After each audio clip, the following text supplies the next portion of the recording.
কক্সবাজার কবিতা চত্বরে টুরিস্ট পুলিশের অভিযান, কিটকট চেয়ার সরিয়ে অপরাধ রোধে পদক্ষেপ। কক্সবাজার সমুদ্র সৈকতের কবিতা চত্বর এলাকায় ঝাউবাগানে বসানো কিটকট চেয়ারের আড়ালে মাদক সেবন ও অসামাজিক কার্যকলাপের অভিযোগে অভিযান চালিয়েছে টুরিস্ট পুলিশ। সোমবার 23 জুন দুপুরে এই অভিযান পরিচালনা করেন টুরিস্ট পুলিশ কক্সবাজার অঞ্চলের প্রধান অতিরিক্ত ডিআইজি মোহাম্মদ আফেল মাহমুদ।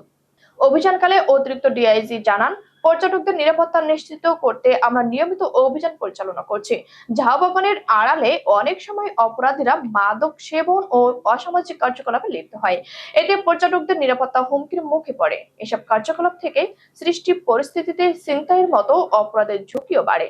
তিনি আরো বলেন, সমুদ্র সৈকতের মতো একটি আন্তর্জাতিক মানের পর্যটন এলাকায় এমন কর্মকাণ্ড কোনোভাবেই সহ্য করা হবে না। পর্যটক বান্ধব পরিবেশ নিশ্চিতে এসব অপরাধমূলক কর্মকাণ্ডের বিরুদ্ধে কঠোর ব্যবস্থা নেওয়া হচ্ছে। টুরিস্ট পুলিশ জানায়, ঝাউবাগানে বসানো কিটকট চেয়ারগুলো অনেক সময় অপরাধীদের আড়াল সৃষ্টি করে।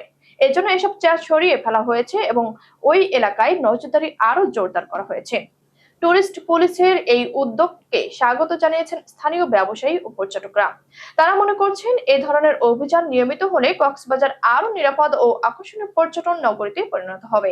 আফেল মাহমুদ জানান, আমরা চাই কক্সবাজার হোক একটি সুন্দর, নিরাপদ ও আন্তর্জাতিক মানের পর্যটন নগরী। এ লক্ষ্যে আমাদের অভিযান অব্যাহত থাকবে।